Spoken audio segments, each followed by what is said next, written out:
disgusting.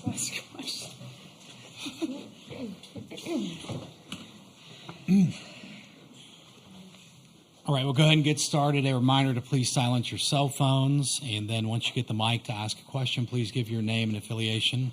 We'll start with a statement from Florida State head coach Lonnie Alameda, and then move to questions to the players, dismiss the players, then go back to questions for Coach Alameda. So if you have a statement. Yeah, just hats off to Tennessee in their season. Ashley Rogers is an incredible pitcher, and I know it's hard to be on the other side of that, and there's some incredible ball players on that team, and so that's a really gritty win for us, and they're a really good ball club. Super proud of our team. I mean, we've been talking about being rugged and intentful, dependable, and energetic all season, and it is showing up at the right time, and I'm really proud of us, of all of us. There were so many people that contributed today. It's just really exciting to be in the championship series. Questions for players? All right, go front row, right? Brett Nevitt, Knowles 247. Kat, after they called the delay game on you, it looked like you kind of just chuckled a little bit and said, you and me to Michaela. I know you guys have talked about having the so what, who cares mentality this year. Just how big do you think that mentality has been into getting you guys to the point you're at now?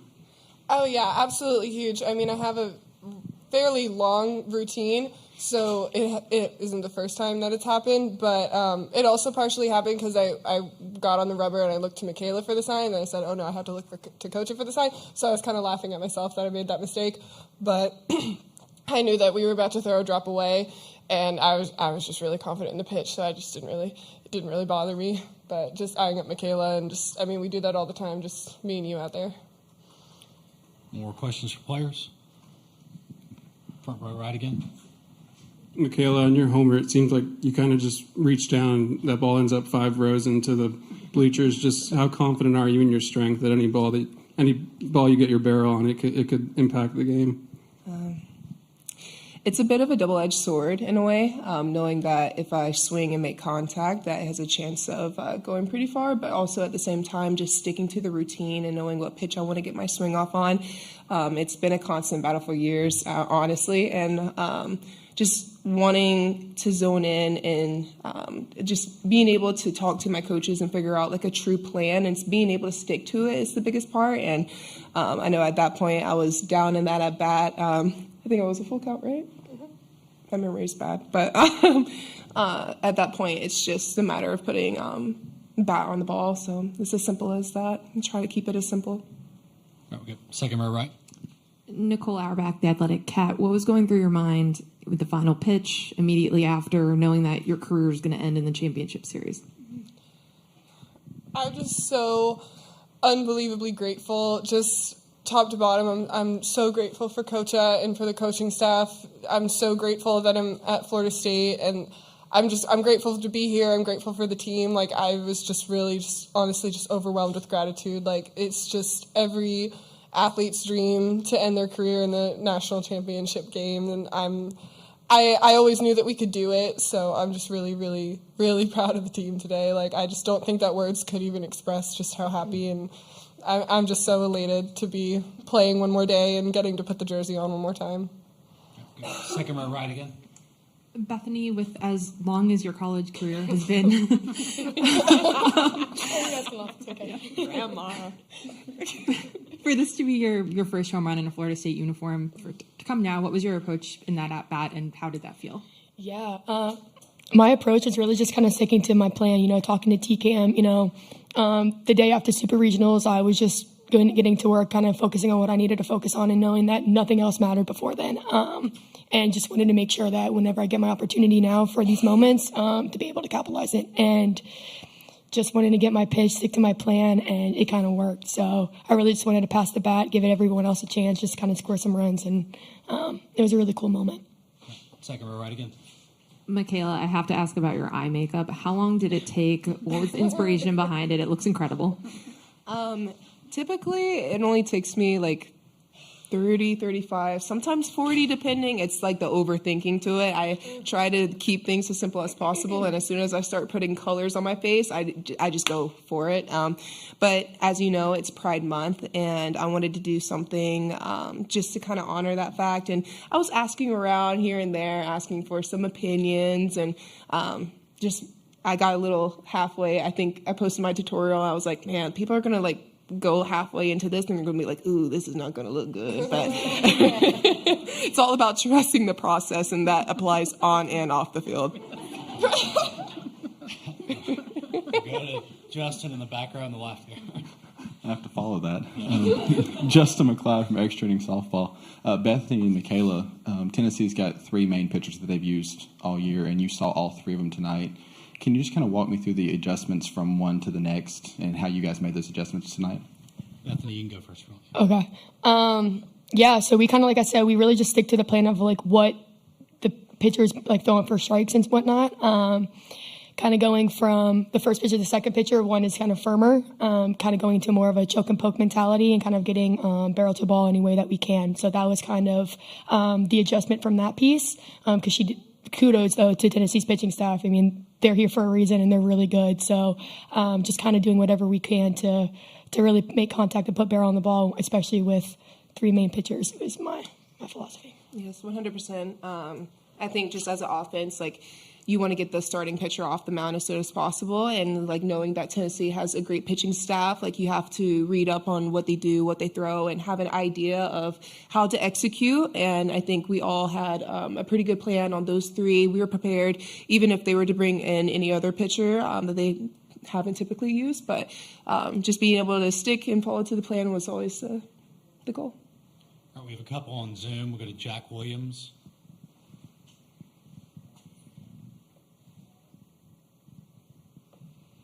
Question here. Want to talk about from the the pitcher's perspective of the way things were going in the game. McKenna had those 4 illegal pitches called on her. You had the delay of game call as well. I guess at the same time in executing in that definition, what does that say about the pitching that you guys have and the ability to execute?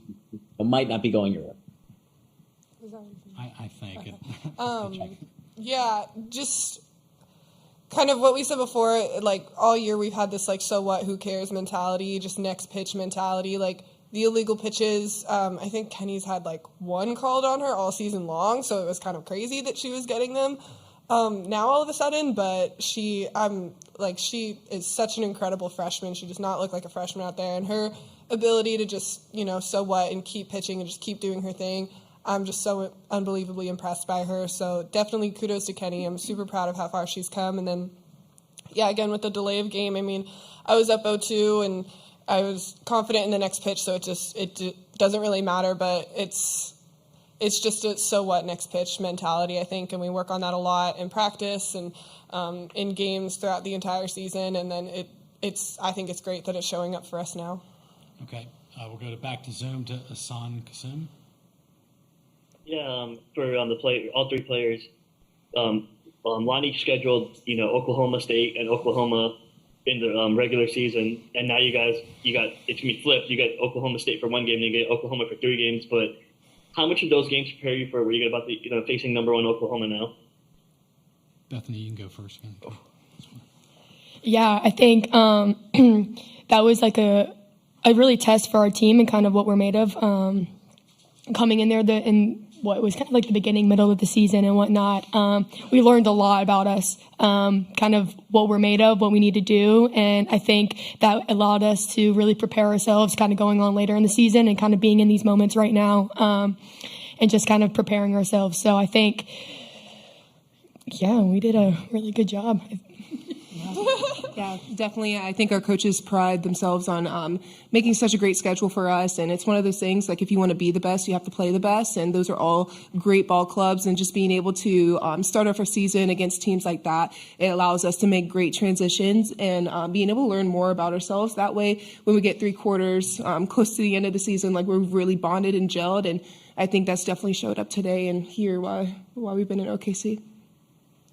Yeah, what Michaela and BK said. I mean, that it was a really great job making our schedule, and so kudos to T-Will on that. But, I mean, they're tough games, and, we go out there and we wanted to play them at spring break. It was a long road trip. It was tiring for the team. It was tough on us. I think we went 1-3. But we learned a lot about ourselves, and I totally believe that we wouldn't be where we are now if we hadn't had that experience. So, and it's nice to have a little bit of information and have already played them. So, all right, that's That's all the time we have for players. Thank you, Michaela, Bethany, and Catherine. Thank you. Thank you, guys. Questions for Coach Alameda now? Go front row right here. Coach, just it seems like you guys are playing complete team softball this entire week. I think you've only given up 2 runs. Just how proud of you are you of the complete team effort through and through? Yeah, I mean, it's the ultimate goal when you get here is can you have everything firing on all cylinders? And, there's no book written on how to do that. So you got to go from your previous experiences, your upperclassmen and what you think they consistently can bring and how you can grow your young ones. And so alluding to our games here in Oklahoma midseason, we had to figure out what we could do with our pitching staff. We knew what Kat was capable of doing, but how could we get outs from our pitching staff and figure that piece out? So putting them in those situations helped grow McKenna and help grow Allie and Mac. So, it's just been really cool to know that you're planting these seeds to hopefully this thing comes to fruition. And I'm really happy for them. This is their moment. It's, of course, my career and, my passion is coaching and I love it, but they're only going to be able to do it for 4 times, and so maybe BK for 7 or 8 or whatever it is for her. But, they're going to have that for the rest of their life. And it's just super cool to see them earning that. Second row right again. Emma Bachelari, Sports Illustrated. With the base running tonight, both stealing bases, going first to third on a single, was that a particular focus or something you told them to be aggressive before tonight, or was there anything behind that? We knew that we could probably run on Julia a little bit, probably depended on what pitcher was in there. I think we're very aggressive on the base pass. It's something we practice all the time. We want the defense to stop us, and so we will err on the side of aggression. It was a game plan coming in for sure. I think Oklahoma will be a little bit different. They've got a little bit more ability in the battery, but we're still going to take advantage of our first to thirds and second to home and get after the defense, and that's what we've been living on. Stay second row right. Nicole Auerbach, The Athletic, just kind of piggybacking off of that. That is so much of your identity in the way you manufacture runs, but so many runs today off home runs. What does that say about the offense and the different ways to win? Yeah, again, all season long, you talk about how you got to stay in it. You don't know what can happen. And now BK will become a legendary story for us, And, I think that as a coach, you have this dictionary of moments that you can share with underclassmen when they come in. And BK still gets after it in the cages and she had a huge swing for us today. And so it's just really neat to see that they really enjoy each other as teammates, to want to spend that time, to maybe have that moment and that opportunity. And I think Hal came on for a while, and she's been a little bit cold, but we know it's in her, and that's why you have the sticks to come off the bench and do what they do. And tonight was a good matchup for Hal too, with her swing. So, but yeah, if you just keep the pedal to the metal, everybody, and when your chance comes, you're all in it, then something can happen for us. So it's big. All right, front row right. On the illegal pitches, 1, just from your point of view, what did you see? And 2, just how impressed were you with McKenna to stay composed there and still execute pitches? Yeah, she was way more composed than I was. So that was the student teaches the teacher, I guess. But again, the consistency. So all season she's been called 1 time, and then it was front foot and then it was back foot and then it was front foot. And I'm like, okay, who's talking to who right now, And I know strategy wise as coaches, we get in the umpire's ears, but, it just really bothered me that was happening in that moment. And then the next inning, there's nothing, So, but again, McKenna, on out there, I'm like, you fine? Can you make this adjustment? And she was, and she did great. And so, really excited for her maturity. I mean, she's grown a ton this year already, but to be in that situation, to not let it bother her was just outstanding. We'll go second row on the left over here. Alex Scarborough, ESPN. You come off your interview with Holly and you give Kat a big hug. I'm just curious what you're thinking in that moment and what Kat means to this pitching staff, but also just the program over 5 years. Yeah. Tears are start flowing here, and I'm just kidding. So I think with Kat in the beginning of the year, we sat down and really tried to map out innings and try to figure out how could we get Kat to be the best version of herself at this time. And when I presented that to her, it meant a lot less starts, a lot less innings, and a lot less comfortable situations. And so for her to be the teammate that she is, to be like, oh, okay, I'll do it, and then start doing it, and she struggled with it. And she really prides herself on being really good in moments, and she's worked really hard to be the leader of the team, and I'm asking her to be a leader in a different way. So the moment to be like, I'm so proud of you, like to come into a ball game. Like, it is hard to come into a ball game and close out a ball game. It's really hard. You have to rely on your abilities and your experiences. But she's been doing it more and more. She's starting to get comfortable with it. And now everything that we thought would be is showing up. And it's just really cool. So really proud of her to understand that piece on the strategic side.